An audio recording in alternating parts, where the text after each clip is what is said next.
Hello बच्चों, स्वागत है आपका क्वांटम इंस्टीट्यूट ऑफ साइंस में। आज हम लोग 2017 में मैथ्स में जो क्वेश्चंस आया था उसका 2 मार्क्स देखेंगे। देखो, पहला क्वेश्चन जो है वो क्या है। पहला क्वेश्चन क्या है कि a sum of money is double in 8 years at R% rate of compound interest per annum at the same rate in how many years it will be the 4 times. बोला कि अगर क्या है, मेरा प्रिंसिपल सेम है तो उसको double होने में कितना टाइम लग रहा है, 8 ईयर्स। उसका रेट क्या है, R%। तो बोला 4 टाइम्स होने में कितना टाइम लगेगा, ये क्वेश्चन है। और किस तरह से कंपाउंड तो डबल हो रहा है, इसका मतलब क्या है कि हम लोगों का अमाउंट जो है वो क्या है, अमाउंट है 2x। अब हम लोग जानते हैं कि अमाउंट का फॉर्मूला कंपाउंड इसमें क्या होता है, P1 + R/100 इसका power n equal to 2x। अगर हम क्या करें, मान ले कि let the principal be ₹x। पहले क्या मान लिए कि प्रिंसिपल कितना x है तो अमाउंट कितना होगा, डबल होगा तो 2x होगा। और उसका फॉर्मूला क्या है, ये। अब प्रिंसिपल का वैल्यू क्या है, x, और ये 1 + R/100 इसका power n equal to 2x। x और x कैंसिल, तो तुम देखो क्या आया, 1 + R/100 का पावर n इक्वल टू 2। अब क्या बोला, अब बोला कि नाउ के अमाउंट को कितना होना है, अमाउंट को होना है 4 times, sorry 4 times, yes 4 times. तो ये क्या हो जाएगा, 4 ऑफ x। और अमाउंट क्या होता है, P 1 + R/100 का power n equal to 4x। और प्रिंसिपल हम लोग को पहले से पता है, प्रिंसिपल कितना है, x। नाउ ये क्या होगा, 1 + R/100 n equal to 4x। अब देखो x और x कैंसिल। अब क्या हो गया, ये 1 + R/100 का पावर n। अब ध्यान से देखो, अच्छा ये 4x को क्या लिख सकते हैं, 2 का पावर 2 लिख सकते हैं, 2 का पावर 2 लिख सकते हैं, हाँ लिख सकते हैं। अब ध्यान से देखो क्या होगा, 1 + R/100 का पावर n। और तुम देखो 2 इक्वल टू कितना है, 2 की जगह पे है 1 + R/100 का पावर। देखो यहाँ पर पहला केस में टाइम दिया हुआ था तो n के प्लेस पे हम लोग क्या लिख सकते हैं, पहले यहाँ पर n रहने दो, यहाँ पे क्या होगा 8, यहाँ पे क्या होगा 8। तो 2 इक्वल्स टू क्या है, 1 + R/100 का पावर 8। और देखो इसका भी पावर 2 है, तो इसका भी पावर 2 है, तो इसका मतलब क्या हो गया, इसके ऊपर फिर से 2।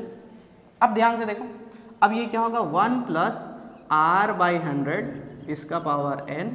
और ये क्या हो गया, 1 + R/100 इसका पावर 8 दूना 16। अब क्या होगा, देखो 1 + R से 1 + R, बेस सेम है तो बेस खत्म, तो देयरफॉर n इक्वल टू क्या हो गया 16, देयरफॉर n इक्वल टू 16। तो देयरफॉर टाइम कितना लगेगा, अगर कितना टाइम्स होना है, 4 टाइम्स, तो टाइम क्या लगेगा 16 ईयर्स। कितना टाइम लगेगा, 16 ईयर्स लगेगा। ठीक है, क्लियर है। जल्दी से इसको कॉपी करो, कॉपी करने के बाद नेक्स्ट क्वेश्चन हम लोग जो है करेंगे। अच्छा अब देखो क्वेश्चन नंबर 2, ठीक है। अब तुम अगर देखोगे क्वेश्चन नंबर 2 तो क्या है कि ए इन्वेस्ट, क्या है, ए invest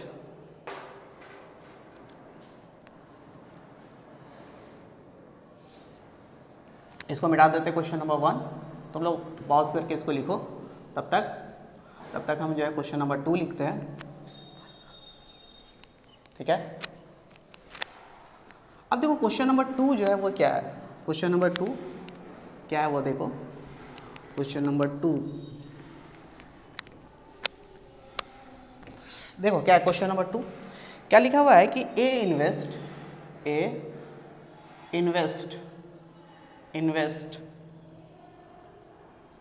1/2 times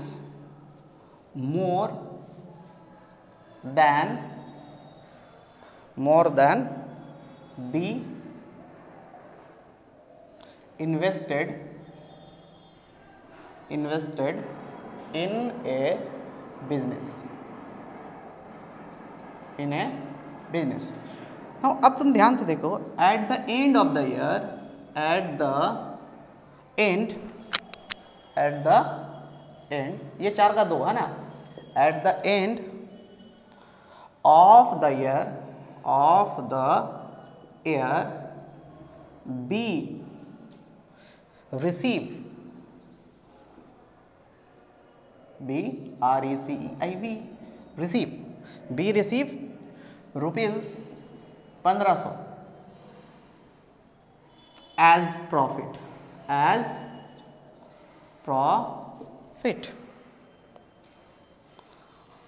how much, how much profit of, how much profit A will get, A will get, how much profit A will get at the end of the year, at the end of the year। अब बहुत ध्यान से देखो, ये जो question है ये क्या है, ये जो क्वेश्चन है क्या है कि कोई बिजनेस है, बिजनेस में ए जो है वो बी से 1.5 गुना ज़्यादा पैसा दिया है, ए जो है वो क्या किया, बी से 1.5 गुना ज़्यादा पैसा दिया है। ठीक है, इसको इरेज करते हैं हम लोग, पहले इसको इरेज कर लेते हैं। अब ध्यान से समझो बात, क्या बोल रहे हैं हम कि क्वेश्चन क्या है कि A invested 1/2 times more than B, है ना, कि किसी बिजनेस में बी से 1.5 गुना ज़्यादा पैसा कौन दिया है, ए। तो अगर ऐसा है तो अगर हम ये मान ले कि लेट, ठीक है, इसको सॉल्व कर रहे हैं हम लोग, ठीक है, क्या मान लें कि let the capital of, capital of B, हम लोग क्या मान लिए कि बी का कैपिटल क्या है, let the capital of B B rupees X, मान लिए कि बी का कैपिटल क्या है, एक्स रुपये। तो कैपिटल ऑफ ए कितना होगा, कैपिटल ऑफ ए बी, देखो क्या बोला कि वो जो है 1.5 गुना ज़्यादा, ठीक है, तो इसको अगर हम लोग फ्रैक्शन में लाएंगे तो क्या होगा, 2 एकम 2, इसको मल्टीप्लाई करेंगे और ये ऐड करेंगे तो क्या हो जाएगा, ये 3/2। तो ए का कैपिटल क्या होगा, 3/2 ऑफ एक्स, ए का कैपिटल क्या था। अब हम लोग देखो कैपिटल पता है, कैपिटल पता है तो कैपिटल का रेशियो निकालेंगे, तो ratio of capital, capital of A and B, A और बी का कैपिटल का रेशियो। तो तुम देखो ए का क्या है 3x/2, बी का क्या है x, x और x कैंसिल। ना ध्यान से देखो, यहाँ से क्रॉस करो तो क्या होगा 3:2, तो ये आ गया कैपिटल का रेशियो। देखो एक बहुत इंपॉर्टेंट बात तुम लोग जानते ही होंगे कि जो कैपिटल का रेशियो होता है वही प्रॉफिट का रेशियो होता है ना। तो हम लोग क्या लिख रहे हैं कि since ratio of capital, ratio of capital equal to ratio of profit, capital का रेशियो और प्रॉफिट का रेशियो बराबर। तो देयरफॉर हम लोग क्या बोल सकते हैं, profit of A by profit of B equal to 3/2, जो हम लोगों का कैपिटल का रेशियो आया। अब ध्यान से देखो प्रॉफिट ऑफ ए का प्रॉफिट ये तो पता करना है, छोड़ देते हैं प्रॉफिट ऑफ ए, लेकिन प्रॉफिट ऑफ बी देखो तुम क्या दिया हुआ है, प्रॉफिट ऑफ बी रिसीव 1500, तो बी का प्रॉफिट कितना है 1500 इक्वल टू 3/2। अब तुम ये देखो यहाँ 2 से 2 एकम 2, 2 7 14, 2 5 10, 0। नाउ प्रॉफिट ऑफ ए क्या होगा, प्रॉफिट ऑफ ए, तो 750 को 3 से मल्टीप्लाई क्या होगा 2250, तो बी का प्रॉफिट कितना होगा 2250। अब ध्यान से देखो ये हो गया क्वेश्चन नंबर 2। अब इसको हम लोग इरेज करेंगे, तुम लोग पॉज करके लिखो इसको। अब इसके बाद आते हैं हम लोग क्वेश्चन नंबर 3 में, इसको मिटा देते हैं, इसको इरेज कर लेते हैं, ठीक है। अब क्वेश्चन नंबर 3 की तरफ हम लोग मूव करते हैं। इसको तुम लोग क्या करोगे, लिख लोगे स्टॉप करके, पॉज करके, ठीक है। चलो तो अब हम लोग जाते हैं नेक्स्ट क्वेश्चन की तरफ, और जो नेक्स्ट क्वेश्चन है वो हम लोगों का क्वेश्चन नंबर 3 क्या है वो, ठीक है। देखो क्वेश्चन नंबर 3 देखो, क्वेश्चन नंबर 3 क्या है कि without solving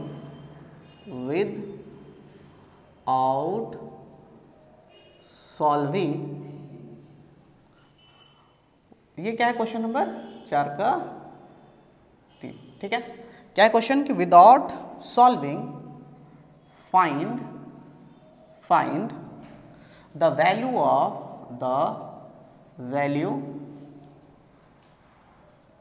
of p, values of p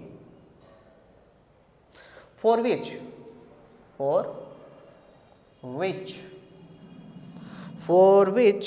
the equation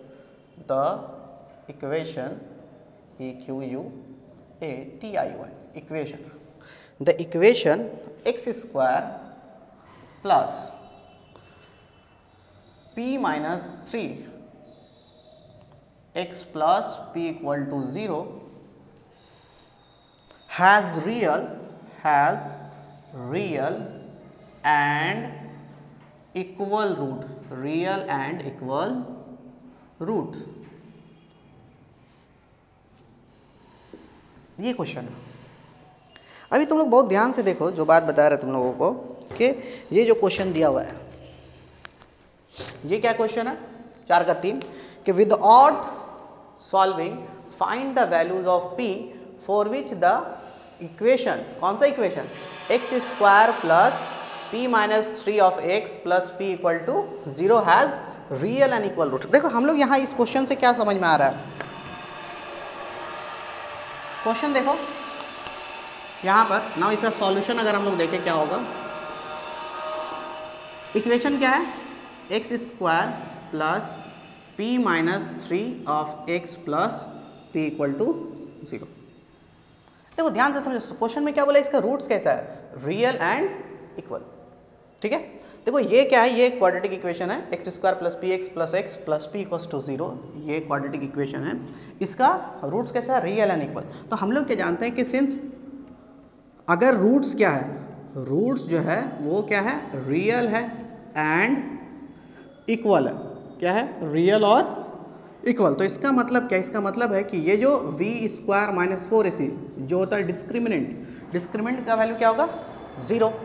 अब तुम देखो b का मतलब क्या है, b का मतलब x के आगे, तो x के आगे क्या है p माइनस 3 इसका स्क्वायर माइनस 4, a का मतलब x स्क्वायर के आगे कितना है 1, c का मतलब p इक्वल्स टू 0 ना। बहुत ध्यान से देखो तुम, तो ये क्या है a माइनस बी का whole square, a minus B का होल स्क्वायर, फॉर्मूला पता होगा तुम लोगों का, क्या होता है a माइनस बी का होल स्क्वायर क्या होता है a square minus 2ab plus B square.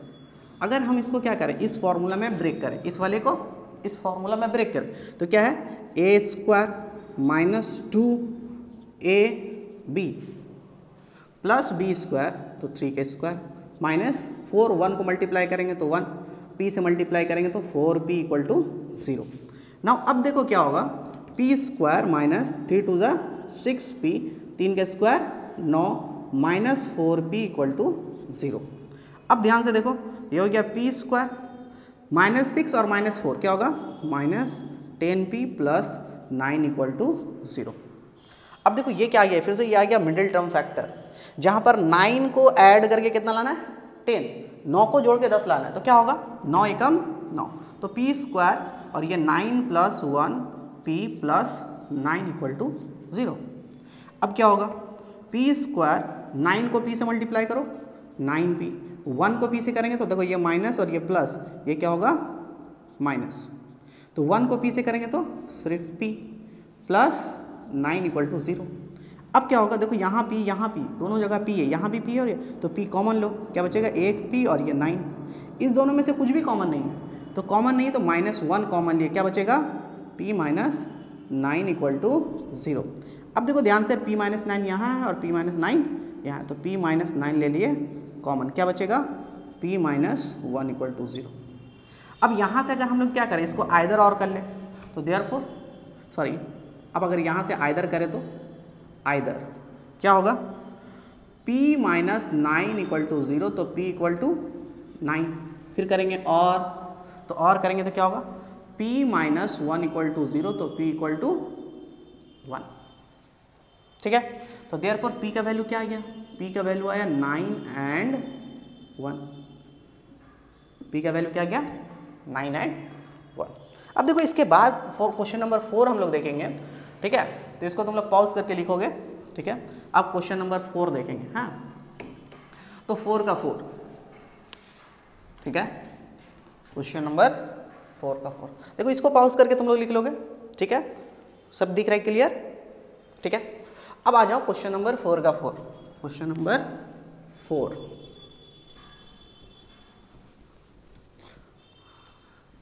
ठीक है, अब आते हैं हम लोग क्वेश्चन नंबर 4 में। देखो क्या लिखा हुआ है क्वेश्चन नंबर 4 में कि 4 का 4 क्या लिखा हुआ है, if y varies x varies yz, ठीक है, एंड y varies z, ठीक है, y varies x, y varies x, show that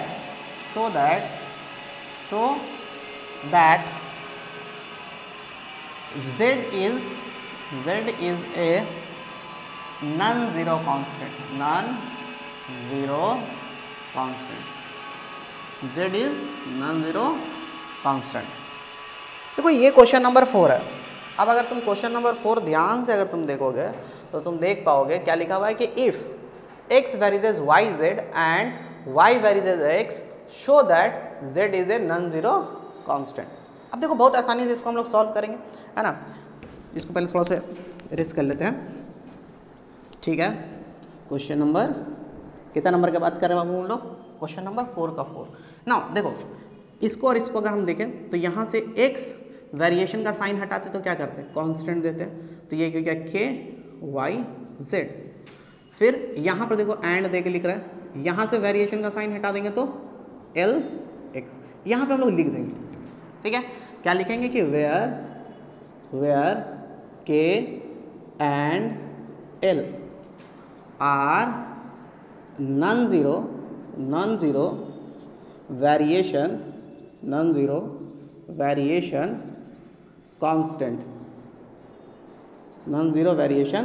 constant. ठीक है, अब ध्यान से देखो, ये हो गया x, ये हो गया k, y का वैल्यू क्या है lx, तो यहाँ पे lx और ये वाला z जैसे था। अब ये क्या करो, z को छोड़कर बाकी सबको इस तरफ लिया हो तो क्या होगा, x by K L X equals to z।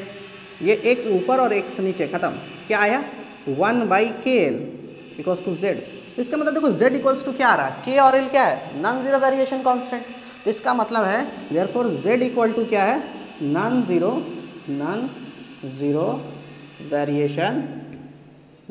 Variation constant. 4 का 5, क्वेश्चन नंबर 4 का 5। देखो क्वेश्चन हम आज के वीडियोस में बाबू थोड़ा सा आवाज़ है। ठीक है, वो बाहर में जो है थोड़ा सा टाइल्स का काम हो रहा है, इसी वजह से। ठीक है, उसको थोड़ा इग्नोर करके आप लोग सिर्फ अपने पढ़ाई पे कंसंट्रेशन करेंगे। क्या है, the perimeter of two similar triangles,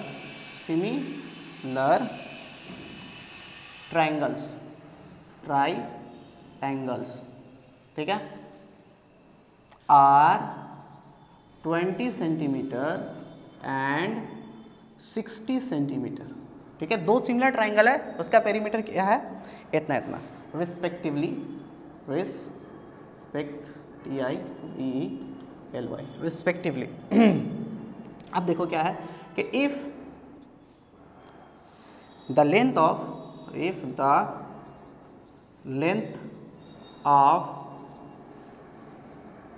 one side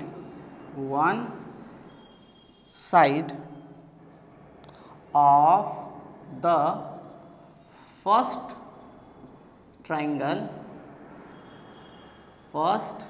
triangle is 9 centimeter, is 9 centimeter. Then find the length, then find the length, then find the length of corresponding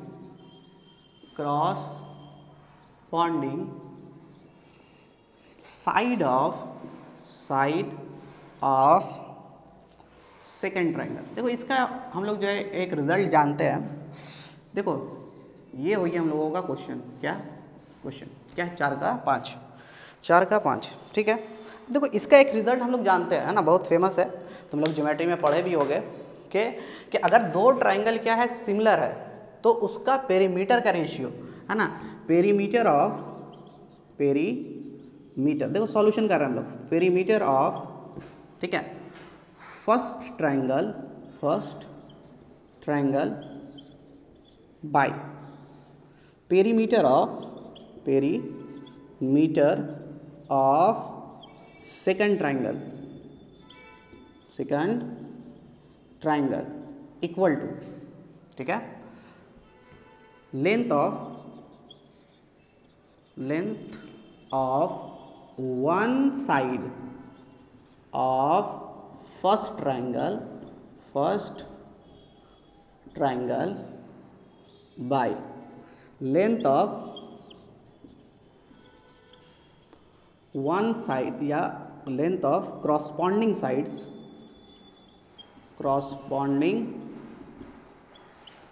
side of second triangle. बहुत important है, याद रखेंगे हम लोग, है ना, question को याद रखेंगे। और ये अक्सर एग्जाम में जो है ये क्वेश्चन आता है, तो तुम लोग इसको अच्छा से करो, है ना।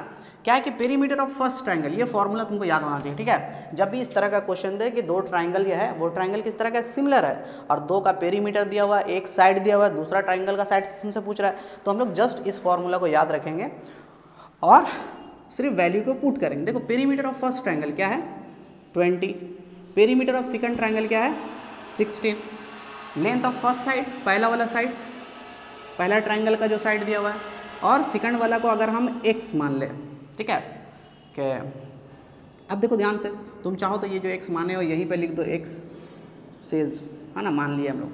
अब इसको सॉल्व करो तो क्या होगा, 4 × 5 = 20, 400 के 16, यहाँ से क्रॉस करेंगे क्या होगा 5x, और ये वाला क्रॉस करेंगे तो 9 × 6 = 36। नाउ x बराबर क्या होगा 36/5। अब अगर हम लोग क्या करेंगे 36 को 5 से डिवाइड करेंगे, बाबू 5 से 36 को, तो क्या होगा 7 टाइम्स में 35, बचा 1, डेसिमल दिया 0, तो 2 टाइम्स में 10, तो क्या हो जाएगा ये 7.2। तो देयरफॉर लेंथ ऑफ corresponding